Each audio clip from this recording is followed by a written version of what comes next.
तो प्रधानमंत्री नरेंद्र मोदी ने एक बहुत बड़ा ऐलान किया है। उन्होंने कहा है उन राजनीतिक शंकाओं को दूर कर दिया जिसमें मांग की जा रही थी कि केंद्र सभी को मुफ्त में वैक्सीन दे। राज्यों की इस मांग को मानते हुए, पॉलिटिकल पार्टीज की इस मांग को मानते हुए प्रधानमंत्री ने कहा है अब देश में हर किसी का मुफ्त वैक्सीनेशन मोदी सरकार कराएगी। यानी कोरोना के लिए जो टीका लग रहा है, जिसे जिंदगी का टीका कहा जा रहा है, वो फ्री में अब मोदी सरकार लगवाएगी। लेकिन यदि आप प्राइवेट अस्पताल में जाना चाहते हैं और वहां पर टीका लगवाना चाहते हैं तो आपको कुछ पैसे देने होंगे। ये ऐच्छिक होगा। अगर आप चाहते हैं कि आपका मुफ्त टीकाकरण हो तो मुफ्त टीकाकरण का हक देश के हर नागरिक को होगा, चाहे वो अमीर हो, चाहे वो गरीब हो, चाहे वो मध्यम वर्ग से आता हो, चाहे वो नौकरी पेशा हो या एक रिक्शा वाला। हर किसी को मुफ्त वैक्सीन का हक मोदी सरकार ने दे दिया है। साथ ही साथ उन्होंने प्रधानमंत्री अन्न योजना, जिसमें 80 करोड़ लोगों को कोरोना काल में मुफ्त अनाज दिया गया है, उसे नवंबर तक बढ़ा दिया है। तो दो बड़े ऐलान प्रधानमंत्री नरेंद्र मोदी ने किए हैं। देश में मुफ्त वैक्सीनेशन मोदी सरकार करवाएगी और साथ ही साथ 80 करोड़ लोगों को मुफ्त में अनाज नवंबर तक और दिया जाएगा। प्रधानमंत्री अन्न योजना की शुरुआत प्रधानमंत्री ने कोरोना के शुरू होने के साथ ही कर दी थी और ये दुनिया का सबसे बड़ा खाद्य कार्यक्रम है। यानी पूरे देश के 80 करोड़ लोगों को खाद्य देने का काम, भोजन देने का काम, या ये कहें सूखा अनाज देने का काम सरकार जो अभी तक कर रही थी वो नवंबर तक और करेगी। सीधे चलते हैं, हमारे वरिष्ठ सहयोगी धीरेन्द्र पुंडीर हमारे साथ जुड़ गए हैं। धीरेन्द्र, प्रधानमंत्री का इसे मास्टर स्ट्रोक कह सकते हैं, क्योंकि वैक्सीनेशन को लेकर जितनी शंकाएं बताई जा रही थी, जितने भ्रम फैलाए जा रहे थे, उनको एक स्ट्रोक में दूर करने की कोशिश की है। और अब शायद इसका विरोध विपक्ष भी नहीं कर पाएगी, क्योंकि मोदी सरकार ने मुफ्त वैक्सीन और मुफ्त अनाज देने का ऐलान कर दिया है। देखिए, पूरी तरह से एक एक करके वैक्सीन को लेकर जो विपक्ष ने, चाहे वो शुरू में आशंकाएं पैदा की हों, चाहे वो अफवाह फैलाने की कोशिश की हो, उसके बाद राज्यों से ये मांगा गया, राज्यों की तरफ से आई हुई मांग थी। और आपने भी देखा होगा कई राजनीतिक दलों ने बाकायदा ये कहा कि केंद्र अकेला सब कुछ कर रहा है, वो राज्यों को उनका राइट नहीं दे रहा है।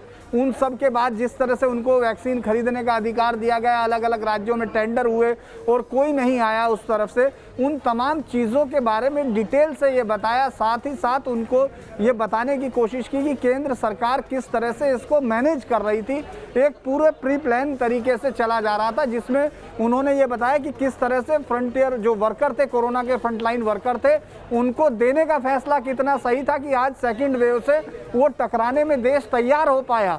तो एक एक करके इसको कहा जा सकता है कि ये अभी तक की वैक्सीन को लेकर जो तमाम कंट्रोवर्सी थी और विपक्ष जो उनको क्रिएट करने की कोशिश कर रहा था, और कई बार ये इस तरह की मांग लगातार कि फ्री देनी चाहिए और केंद्र सरकार से पैसा नहीं लेना चाहिए केंद्र सरकार को, वो तमाम चीज़ों पर आज विराम देते हुए प्रधानमंत्री मोदी ने उन तमाम आरोपों का भी जवाब दे दिया और आगे की तरफ की राजनीति भी साफ कर दी कि जो इस तरह की आशंकाएं व्यक्त करते हैं, जो इस तरह की अफवाहें फैला रहे हैं, वो गरीबों की जान से खेल रहे हैं। तो मुझे लगता है दीपक जी, एक बेहतर एक स्ट्रेटजी थी कि एक एक चीज़ उन्होंने साफ की और ये बताया कि किस तरह से जिन लोगों ने आरोप लगाए थे, और मुझे लगता है कि उनके जहन में ये ज़रूर होगा कि आज मुलायम सिंह जो हैं उस पर टीका लगाते हुए वो फ़ोटो भी कई बार ट्वीट हुआ है, तो मुझे लगता है वो भी उनके जहन में होगा। उन्होंने बताने की कोशिश की किसी को भी अफवाह नहीं फैलानी है।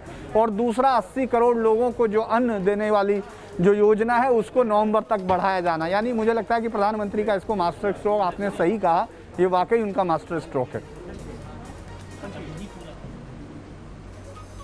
तो प्रधानमंत्री को जरूरत थी, देश में एक तरह से ये भावना थी कि प्रधानमंत्री को आकर स्थिति साफ करना चाहिए, खासतौर पर वैक्सीनेशन के बारे में, क्योंकि वैक्सीन कहां से आएगी इसको लेकर बकायदा सवाल उठाए जा रहे थे। वैक्सीन की कमी है, ये हर पॉलिटिकल पार्टी कह रही थी, हर मुख्यमंत्री कह रहा था, और इसको लेकर कई सारे पॉलिटिकल पार्टीज ने बहुत बड़ा इशू बनाया था। हमारे साथ वरिष्ठ पत्रकार NK सिंह साहब भी जुड़ चुके हैं। सर, मैं आपसे जानना चाहूंगा, प्रधानमंत्री की ये दो महत्वपूर्ण घोषणा है, क्या प्रधानमंत्री ने वैक्सीनेशन और अपने सरकार ने सेकेंड वेव में क्या किया, आज मेरे ख्याल से उसको बेहतर ढंग से बताने की देश को कोशिश की है अपने राष्ट्र के नाम संबोधन में। आपका क्या मानना है मोदी के इस फैसले की? क्या विपक्ष आलोचना कर पाएगा कि हम मुफ्त वैक्सीन दे रहे हैं पूरे देश को? नहीं, बिल्कुल नहीं, और बेहद अद्भुत और बहुत ही अयाचित, सभी का डिमांड पूरे कंट्री का था। और ये 3 महीने का जो धुंध था वो आज छट गया है। मेरे ख्याल से किसी भी दुनिया के किसी प्रधानमंत्री ने इतना फैयाज दिली से, इतने खुले दिल से ये जो घोषणा की है, इसके पहले कभी नहीं हुई थी। मुझे लगता है कि भारत के इतिहास में अपने आप में एक बड़ा उदाहरण होगा इस बात के लिए कि किस तरह से एक स्टेट रिस्पांस करती है पब्लिक डिमांड को लेके। मैं अभी कैलकुलेट कर रहा था दीपक जी, करीब 30,000 करोड़ का ये टोटल फ्री वैक्सीनेशन कॉस्ट आएगी। और 30,000 करोड़ ये भारत सरकार, जिसमें 25% हमने अलग कर दिया है जो प्राइवेट सेक्टर के हॉस्पिटल्स को दिया जाएगा, तब 30,000 करोड़ का खर्च होने जा रहा है। और जो फ्री अनाज देने होने जा रहे हैं उस पे भी करीब 20,000 का एक्स्ट्रा खर्च आएगा। ये 50,000 का खर्च, और वो तब जबकि सरकार के पास रेवेन्यू की कमी लगातार होती जा रही है। मेरे ख्याल से ये जो घोषणा है पब्लिक वेलफेयर के लिए, इससे बड़ा कुछ हो नहीं सकता था। और वैक्सीन अभियान में इसमें एक कितना बड़ा एक क्वांटम जंप मिलेगा, क्योंकि तब मुक्त रूप से पूरे के पूरे हर राज्य आप वैक्सीन लेंगे। हाँ, बस एक ही चीज जो मोदी जी भूल गए कहना, और वो हम सबको कहनी चाहिए, कि ये राज्य अपनी गैर जिम्मेदारी से उस वैक्सीन को चूंकि फ्री मिल रहा है, उसको फिर कुछ कचड़े में और कूड़े में ना डालें, जैसा कि कुछ राज्यों में हुआ है। ये एक सबसे बड़ा अपील मेरे ख्याल से मीडिया की तरफ से जाना चाहिए कि आपको अगर केंद्र सरकार, क्योंकि उस समय आपने लगातार कहा कि साहब वैक्सीन ये तो बीजेपी वाली वैक्सीन है वगैरह वगैरह, उससे बहुत ज्यादा क्षति हुई। और उसको भी मोदी जी ने कहा है। मेरे ख्याल से ये देश के लिए एक नया आयाम देगा, क्योंकि आपके पास सिर्फ 4 महीने का विंडो है। 4 महीने में कंप्लीट वैक्सीनेशन करने की जरूरत है, वरना तीसरा जो लहर है, तीसरी लहर का दंश आपको 4 महीने बाद झेलना पड़ेगा। लिहाजा पूर्ण वैक्सीन के कदम में के रास्ते में ये बहुत बड़ा कदम है दीपक जी। ठीक है, विकास के पास चलते हैं। विकास, सबको पता है कि आने वाले समय में उत्तर प्रदेश, पंजाब, उत्तराखंड जैसे महत्वपूर्ण राज्यों के इलेक्शन आने वाले हैं। प्रधानमंत्री ने एक तरीके से मुफ्त वैक्सीन की घोषणा और मुफ्त अनाज की घोषणा करके एक बड़ा राजनीतिक दांव चला है। पॉलिटिक्स परसेप्शन पर चलती है, और परसेप्शन यह बनाया जा रहा था दूसरी वेव के बाद कि मोदी सरकार असफल रही। प्रधानमंत्री ने आज अपनी तरफ से वही तमाम भ्रम दूर करने की कोशिश की है। क्या आपको लगता है बीजेपी इसके बारे में वेल कैलकुलेटेड मूव कर रही है?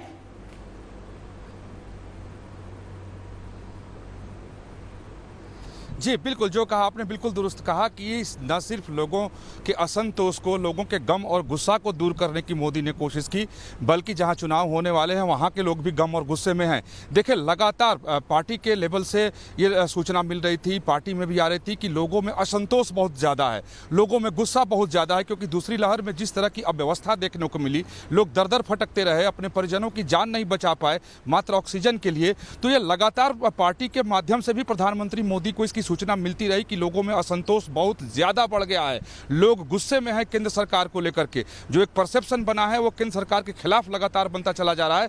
आप देखे होंगे दीपक जी कि आज प्रधानमंत्री मोदी ने देश को संबोधित किया और 2 दिनों तक बीजेपी में मैराथन बैठक हुई। उसके बाद जेपी नड्डा जो अध्यक्ष हैं अपने महासचिवों के साथ कल रात में प्रधानमंत्री के निवास पहुंचे और लगभग 4 घंटे तक बैठे रहे और पूरा उन्होंने ब्रीफ दिया। प्रधानमंत्री ने उनसे पूरी जानकारी ली, सभी राज्यों की जानकारी ली कि सरकारें क्या कर रही हैं राज्य की, उसको अलग छोड़िए, बीजेपी ने क्या किया, एक एक चीज की रिपोर्टिंग कल प्रधानमंत्री ने अपने पार्टी के नेता से और अध्यक्ष से और महासचिवों से ली है। उसके बाद आज आकर के वो देश को उन्होंने संबोधित किया, यानी पूरी जानकारी ली कि राजनीतिक तौर पर बीजेपी ने क्या किया, आगे हम क्या कर सकते हैं। पहले ही उन्होंने पार्टी के लेवल पर एक ब्लूप्रिंट तैयार करा दिया है कि किस तरीके से बीजेपी आगे काम करेगी। हर गांव में एक कोरोना वॉरियर तैयार किया जाएगा। ये सारी व्यवस्था करके तब आज देश के सामने आए, तो निश्चित तौर पर लोगों के असंतोष को दूर करना और जहां चुनाव है वहां के उल्लू को भी सीधा कर लेना। अगर असंतोष दूर होगा तो निश्चित तौर पर राजनीतिक लाभ वहां भी इन्हें मिलेगा। जी,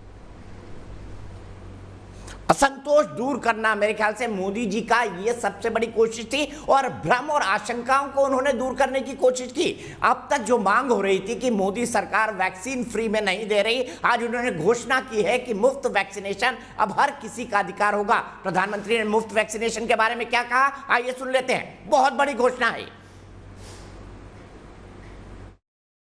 21 जून सोमवार से देश के हर राज्य में 18 वर्ष से ऊपर की उम्र के सभी नागरिकों के लिए भारत सरकार राज्यों को मुफ्त वैक्सीन मुहैया कराएगी। वैक्सीन निर्माताओं से कुल वैक्सीन उत्पादन का 75% हिस्सा भारत सरकार खुद ही खरीदकर राज्य सरकारों को मुफ्त देगी। यानी देश की किसी भी राज्य सरकार को वैक्सीन पर कुछ भी खर्च नहीं करना होगा। तो प्रधानमंत्री ने एक चीज पर बहुत जोर दिया और वो था नियत। उन्होंने कहा मोदी सरकार की नियत साफ है, नीति साफ है, इसीलिए हम दूसरी लहर का मुकाबला कर पाए, क्योंकि 100 साल में इतनी बड़ी महामारी नहीं आई थी। उन्होंने कहा है कि इस दौरान हमने जब किसी तरह की आपदा आती है तो सरकार को और मेहनत करनी पड़ती है, ऐसा हमारे शास्त्रों में लिखा है, और आपदा के समय वही मेहनत सरकारों ने की है। किसी भी तरह की कोई कोर कसर दूसरी वेव में हमने नहीं छोड़ी। मोदी जी ने देश को ये एश्योर करने की कोशिश की है। नियत पर उन्होंने बार बार जोर दिया, मेहनत पर उन्होंने बार बार जोर दिया। सीधे इसी बात को लेकर चलते हैं इनके सिंह साहब के पास। इनके सर, दो चीजों पर बड़ा जोर रहा प्रधानमंत्री का, नियत साफ है और मेहनत में किसी प्रकार की कोई कोर कसर नहीं। धीरेन्द्र के पास चलते हैं, इनके साथ से संपर्क टूट चुका है, उनके पास फिर से जाने की कोशिश करेंगे। लेकिन धीरेन्द्र, आज प्रधानमंत्री ने बार बार ये जोर देकर कहा नियत और मेहनत दोनों में कोई कमी नहीं छोड़ी मोदी सरकार ने इस आपदा से निपटने के लिए। कि बहुत सधा हुआ जवाब था ये। लगातार जिस तरह की आलोचनाएं करके और जिस तरह का भ्रम फैलाने की कोशिश की गई थी, चाहे वो ट्विटर या तमाम चीज़ों का इस्तेमाल करते हुए, सोशल मीडिया का खासतौर से ज़्यादा इस्तेमाल करके जो हमला सीधा करने की कोशिश कर रहे थे, चाहे वो फ्री वैक्सीनेशन हो, चाहे वो सरकार की नीयत पर हो। आपने देखा होगा कि पैसा नहीं दिया गया, पहले से ऑर्डर नहीं दिए गए। तो प्रधानमंत्री मोदी ने वो सारी चीज़ें बताई कि आप अगर ऑर्डर भी देते तो दुनिया की किस कंपनी को देते। अगर आप जो आपके पास जो प्रोडक्शन हुआ है, अगर ये नहीं होता तो देश की हालत क्या होती। ये उन्होंने अपनी सरकार की नीयत साफ करते हुए बार बार उन्होंने इसीलिए इन शब्दों को इस्तेमाल किया है, नियत और मेहनत। चूँकि उस पूरी मेहनत को उन्होंने किया कि जिस तरह से 16 जनवरी से ये शुरू हुआ वैक्सीनेशन, उसको किस तरह से पूरी तरह जो आम जनता के लिए खोला गया, उससे पहले पूरा जो कोरोना वॉरियर्स है उन सबको दिया गया। यानी प्रधानमंत्री मोदी ने जिस तरह की तमाम आलोचनाएं थे उनको बहुत संयत और बहुत सधे हुए शब्दों के साथ उन्होंने उसका जवाब दिया है और ये बताया कि नीयत सही, सरकार की नीयत पर जितने सवाल उठे उनके सबको जवाब दिया गया। क्योंकि खास तौर से आप अगर देखेंगे तो पिछले लगभग 20 दिन से 30 दिन से पूरे महीने से सिर्फ वैक्सीनेशन प्रोग्राम को लेकर विपक्ष लगातार हमलावर होने की कोशिश कर रहा था। वो इस तरह की बताने की कोशिश कर रहा था कि जैसे सरकार ने ये कोशिश नहीं की कि सही समय से आप बाहर से वैक्सीन खरीद सकते हैं या आप वैक्सीन का प्रोडक्शन बढ़ा सकते हैं। उन्होंने एक एक चीज़ बताई कि किस तरह से 2014 तक जो वैक्सीनेशन प्रोग्राम था उसकी कवरेज 60% थी, उसको किस तरह से बढ़ाकर 90% किया गया। और उसमें उन्होंने ये भी बताया कि दुनिया में जब सब जगह लग जाती थी, आपके यहाँ बाद में वैक्सीन आती थी, और इस बार हिंदुस्तान पूरी दुनिया के जो तमाम विकसित देश हैं और सबसे बड़ी मल्टीनेशनल कंपनियां हैं उनके साथ शुरू किया है। तो प्रधानमंत्री ने नियत और मेहनत दोनों चीज़ों को न केवल डिफाइन किया बल्कि उन्होंने विपक्ष का ये जवाब भी दिया है, जो मुझे लगता है आने वाले चुनाव के वक्त भी बहुत अहम होने जा रहा है। क्योंकि उत्तर प्रदेश के चुनाव से पहले इस तरह की पूरी कवायद की जा रही थी कि सरकार ने किस तरह से राज्यों को अधिकार नहीं दिए, और जब उनको अधिकार दिए गए और जब वो प्रोक्योर नहीं कर पाए तो उसके बाद उन्होंने ये आरोप लगाने की कोशिश की कि सरकार ने अपनी जिम्मेदारी से पल्ला झाड़ा केंद्र सरकार ने। तो उन तमाम चीज़ों को मुझे लगता है दीपक जी उन्होंने नियत और मेहनत दोनों चीज़ों को अपनी एक्सप्लेन किया और अपने तमाम जो उनके समर्थक हैं, जो उनके मतदाता हैं, जो उनको मानते हैं, उन सबको अपनी तरफ से ये संदेश दिया है कि सरकार ने साफ नियत और कड़ी मेहनत दोनों का इस्तेमाल किया है। ठीक है, सीधे विकास के पास चलते हैं। विकास, ऐसे समय ये कह सकती है विपक्ष की वैक्सीन कहाँ है, वैक्सीन तो है नहीं, क्योंकि वैक्सीन का उत्पादन भले से भारतीय जनता पार्टी और सरकार ने कहा हो कि दिसंबर तक 216 करोड़ वैक्सीन मिल जाएगी, यानी पूरे देश में 18+ का वैक्सीनेशन हो जाएगा। अभी विपक्ष ये सवाल उठा सकता है, तो प्रधानमंत्री ने कैसे जवाब देने की कोशिश की है, क्योंकि उन्होंने कहा कि अगर 2014 की स्पीड से हम चलते तो पूरे देश के वैक्सीनेशन में 40 साल लग जाते। यही कह के उन्होंने अपनी जो स्पीड है उसको डिफाइन करने की कोशिश की है, ये बताने की कोशिश की है कि दुनिया का सबसे तेज टीकाकरण कार्यक्रम उन्होंने कोविड टास्क फोर्स और वैक्सीन टास्क फोर्स बनाकर शुरुआत कोरोना के वक्त ही कर दी थी।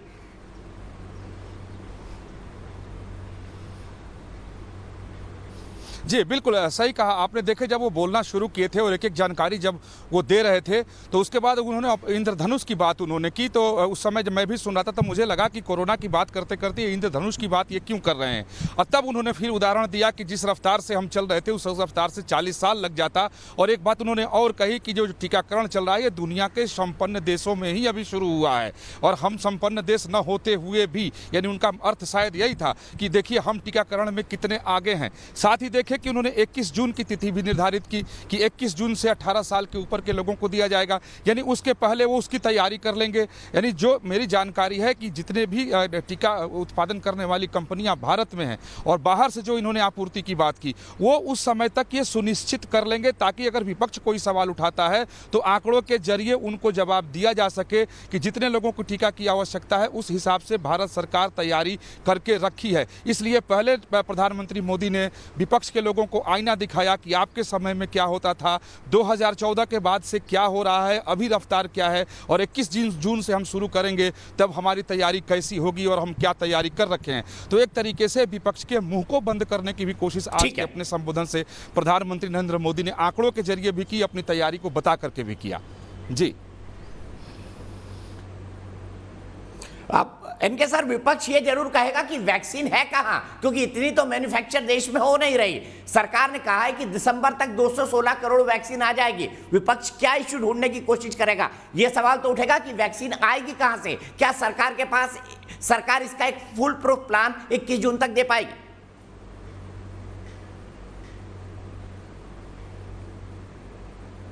हाँ, मुझे लगता है कि सरकार के पास प्लान आ गया है।